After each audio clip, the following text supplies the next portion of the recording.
Hello and welcome to The Point. I'm Dan, I'm here with Kassi and Rico, and today we're going to be discussing responsibility.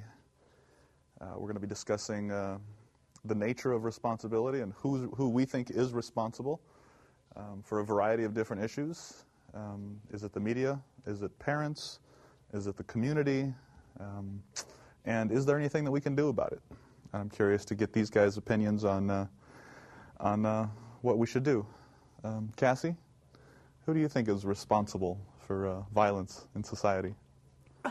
Oh, yeah, like I have that answer for you, Dan. I'm looking for an opinion. I'm not looking for the answer. Let me tell you who I think is responsible for violence in society.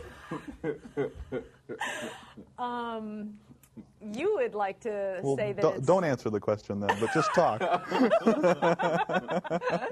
Sharpton, that's who Al Sharpton. If he got a damn haircut, I wouldn't go off on his ass.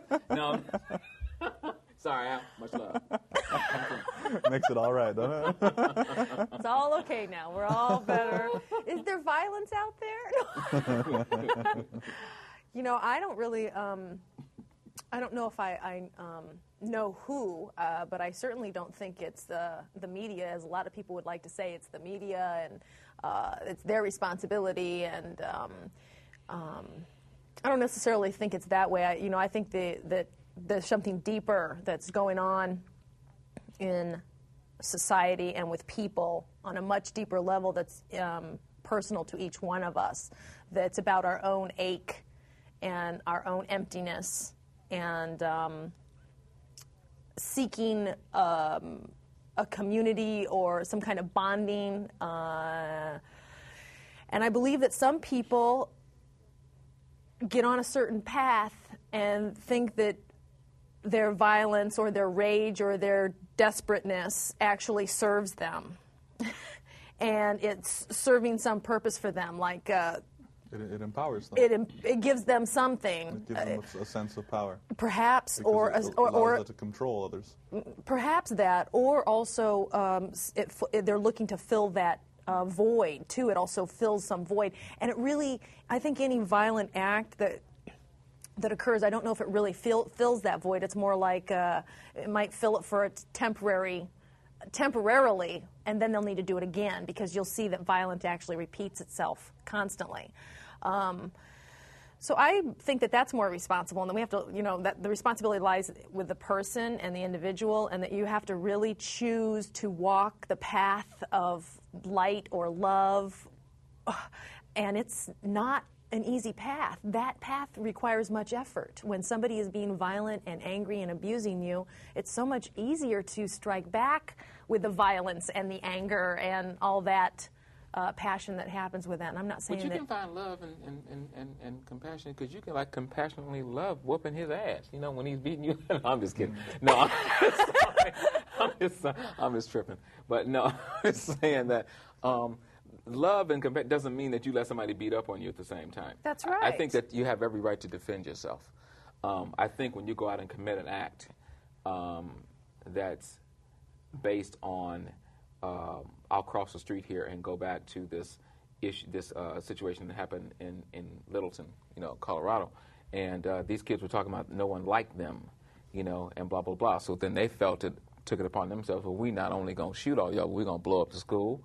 And their original plan was, as if you didn't hear, was to hijack a plane and crash it into New York. Now, I don't know what folks in New York did to them, because they was, how close is Colorado to New York?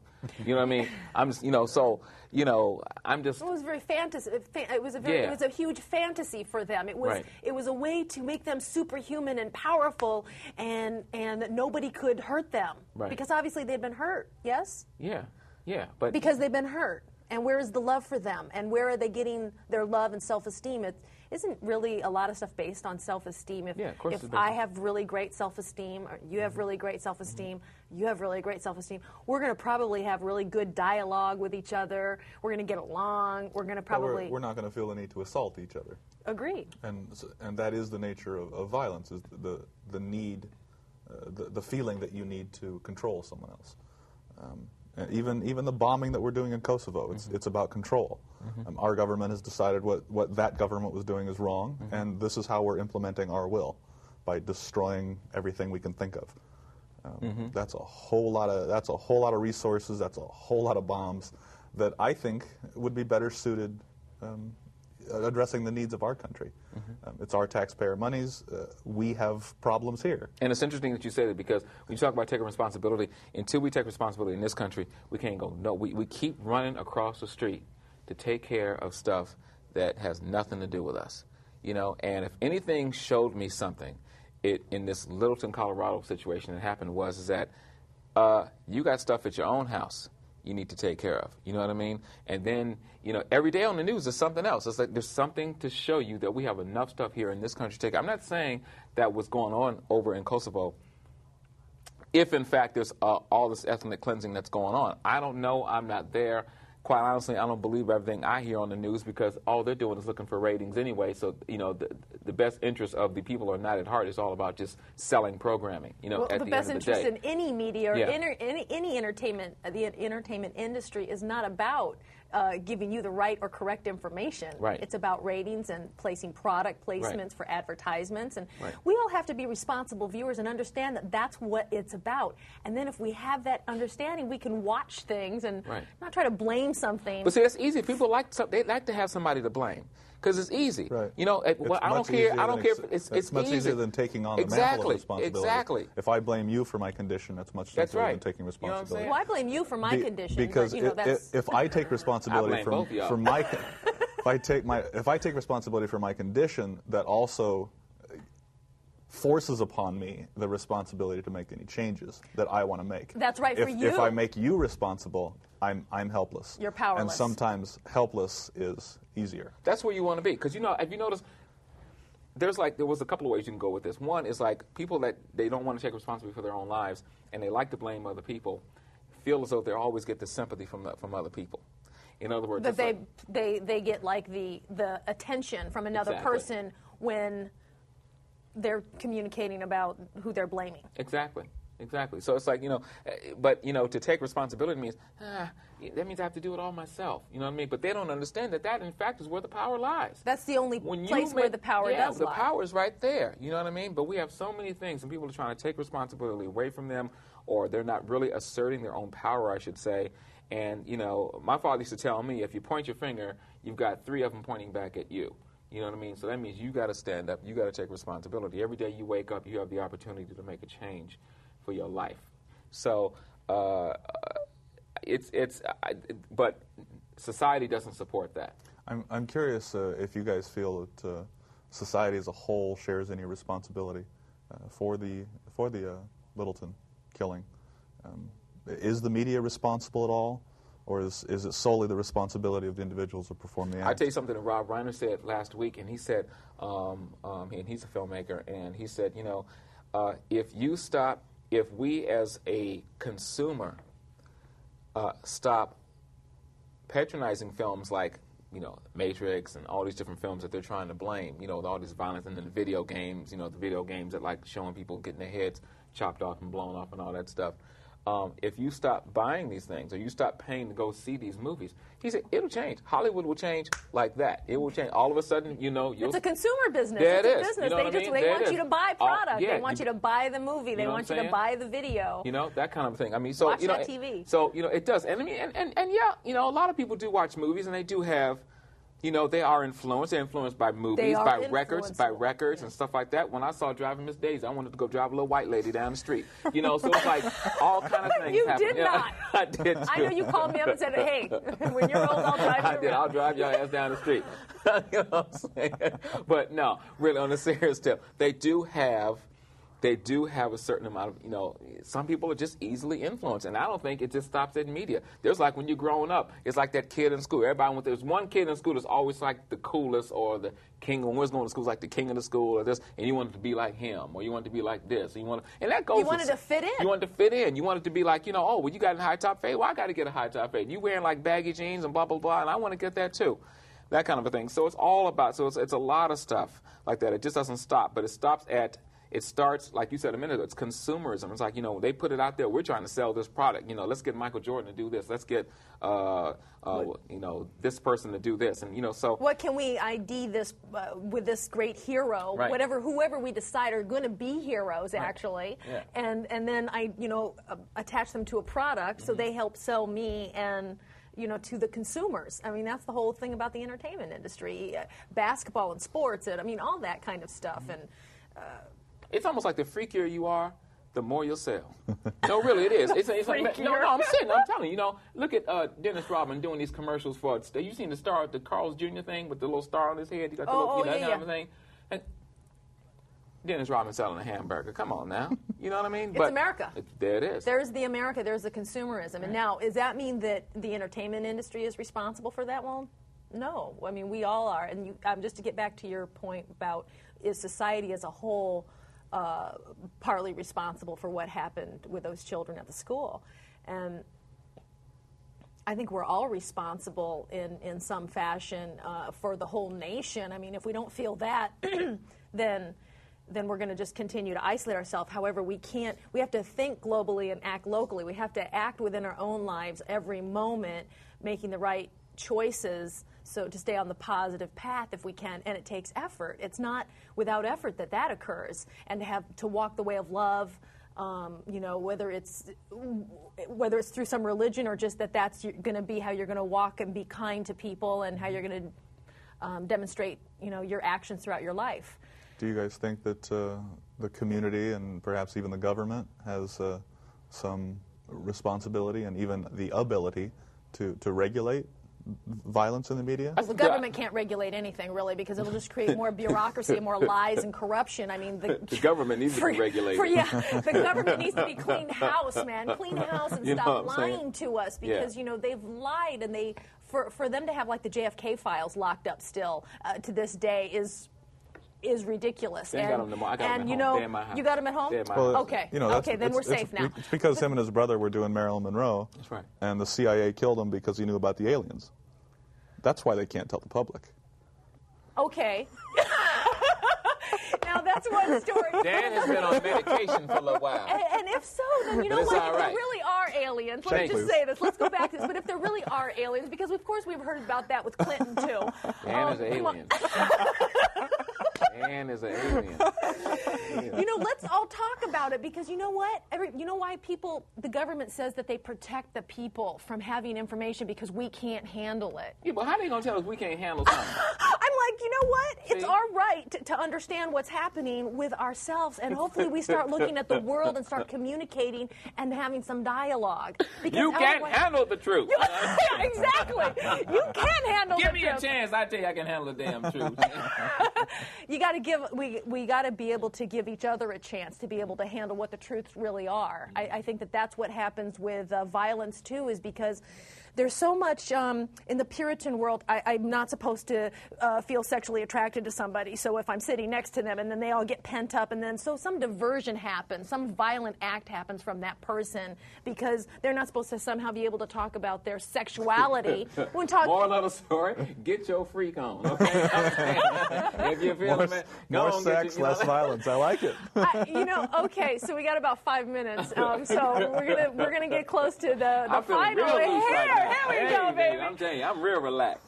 And I'm talking about really us being able to talk about the truth because the one thing that is the most important thing in all of life is human life is the sexual productivity of the human race. That's why we continue. That's how we propagate. That's why we exist. And that urge for us to propagate is so huge. And that's called sex. That's what I keep trying to tell these dates when I go out with them. I'm trying to we're trying to propagate up in here. I'm not trying to.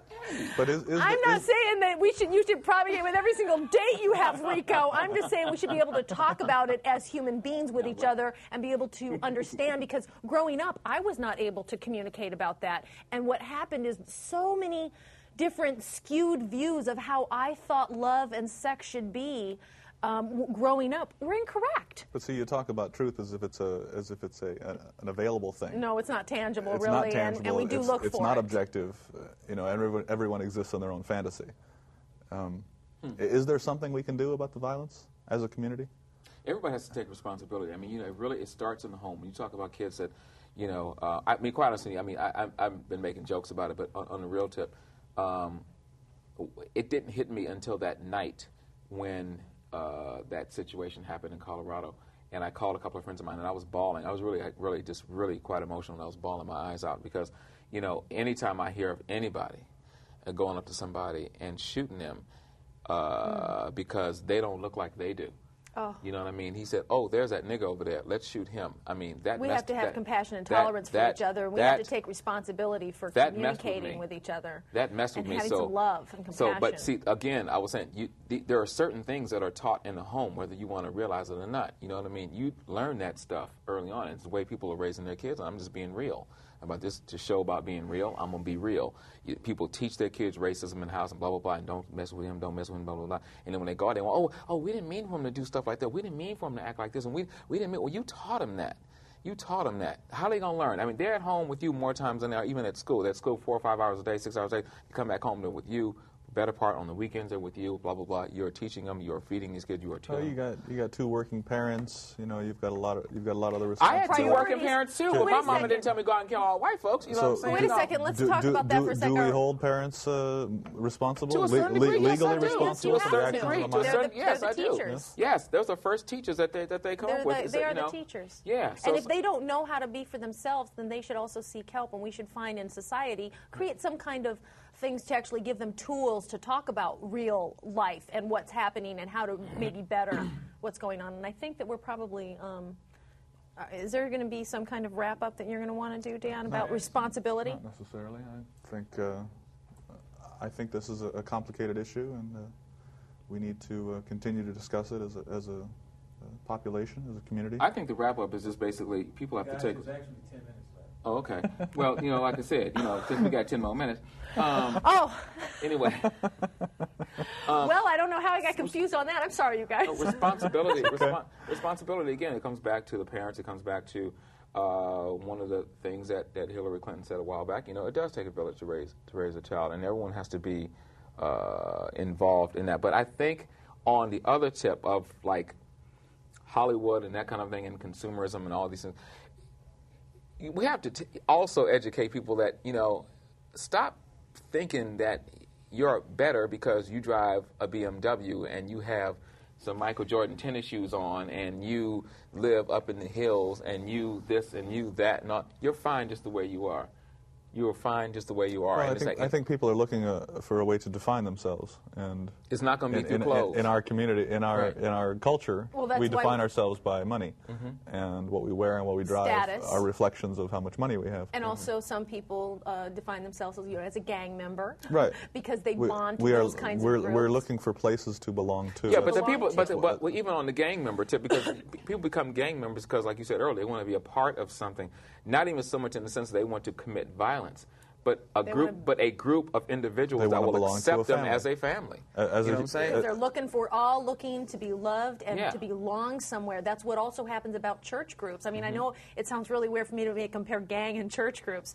It's 2 different sides, but they're about communities and they're about groups and they're about looking to belong and acceptance and the love that you do get when you bond. And also, those are microcosms in the community that's really happening with our nation as far as the war is concerned.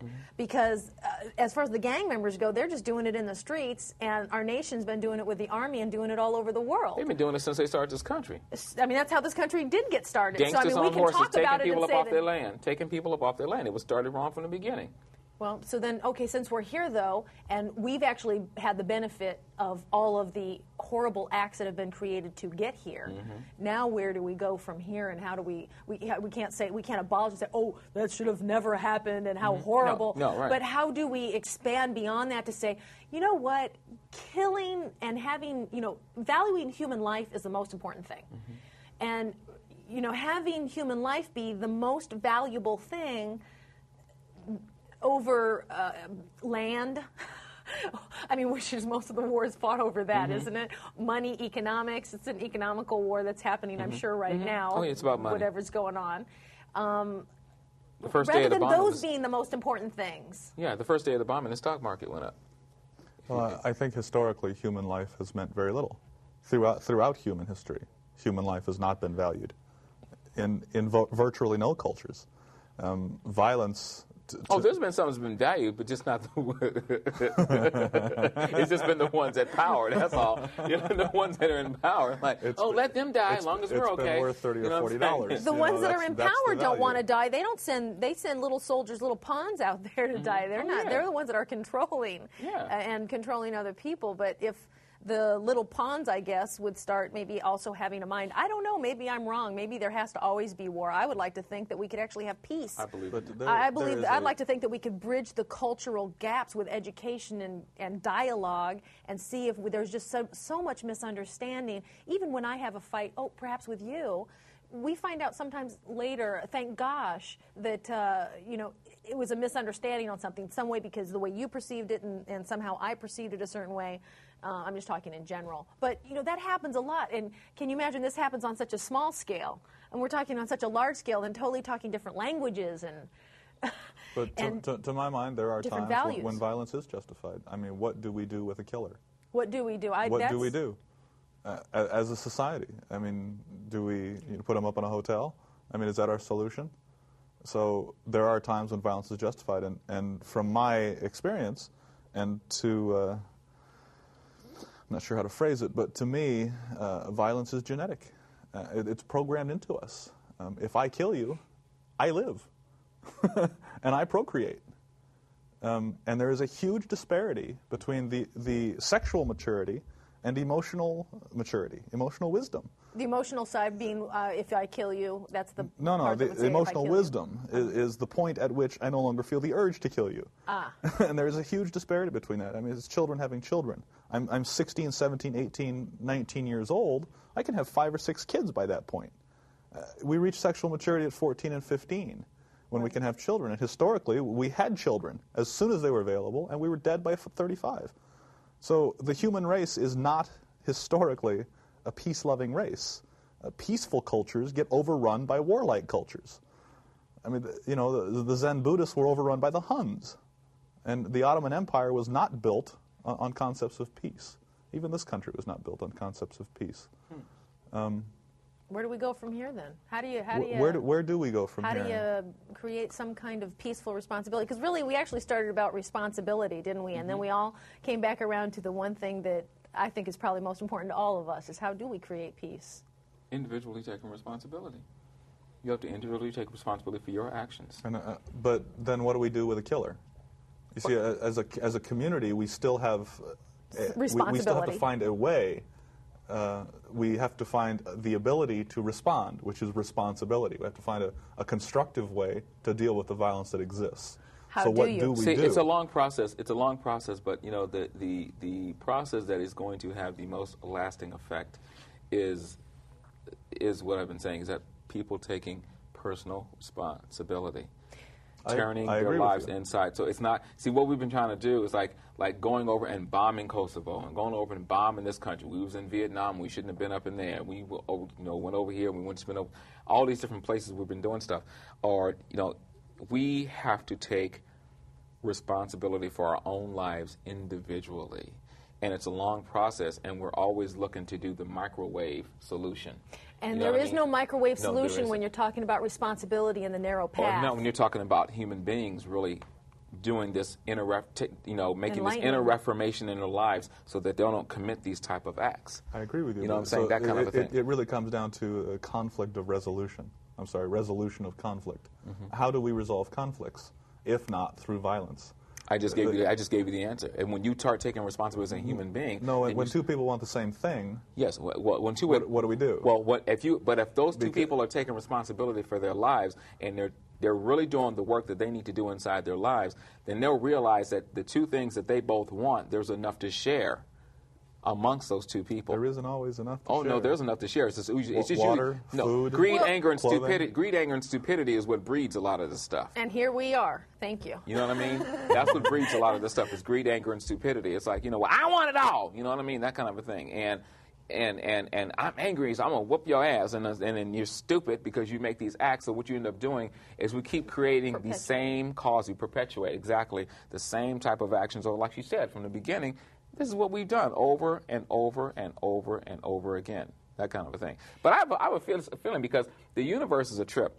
Whatever you believe in, if it's a Buddha, a God, or whatever, it's a trip because the universe is non-judgmental. And the universe just kind of like, oh, with these tornadoes that happened last week or something like that over in Oklahoma, the Oklahoma City's got some serious karma going on over there. I don't know what happened in Oklahoma, but they need to check the history books. We've got about 2 minutes. Okay, they need to check the history books. But the thing is that you know, those tornadoes, one of them was like a mile wide. That's a whole nother show. I know it's a whole other show. That's a whole other show, man. You just went psychic on me. No, I ain't went psychic on that. I'm trying to explain to you the aspect. No, I'm trying to say that. You don't think tornadoes kill innocent people? I do think they kill innocent people, but I'm saying. Before we get onto this show. So kill innocent people to punish the community? That doesn't wait a second. Sense. You know what? I'm not suggesting that at all. You trying to go that? Look, you ain't had no sleep in 2 days. You trying to trip. You are tripping. Look, you're the one that was suggested it was karma. You work for United Airlines. Hold on. Tripping, okay? That's what's happening. Hold on 1 second. I wish I just could vacation. This up really. You've been on vacation this whole show. No, I'm just saying. You too. Don't make me separate you two. Don't make me do it. I just want to say I kind of interrupted you on the Oklahoma thing. We'll get back to it. We'll do another show on that, okay? Because it's a whole other show. You could tell they got all heated about it. Y'all know what's going on. You feel me, don't you? I know you feel me. I know you feel me. Call me. I'm going to have my own show in a minute. All right? Thank you. What I want to say is that I think that if we really plant the seed in our children and that if we really give them good information and the more adults that we have that are being honest and passing on to the children some truths that we might have gained and that we keep doing that and we keep affecting the educational system and keep penetrating, you know, the people that are really positive and have the love, you know, just keep penetrating and somehow that the young will maybe they will get the answer or they'll get the solution, hopefully, of how to create peace. I think it's through dialogue and through education and through bridging the dialogue, you know, the gaps of miscommunication. And I want to say goodbye, so I'll say goodbye to you now because thank you for watching. I hope it was enjoyable, and I'll let Rico and Dan say goodbye now, too. Later. Good night. Thank you for coming.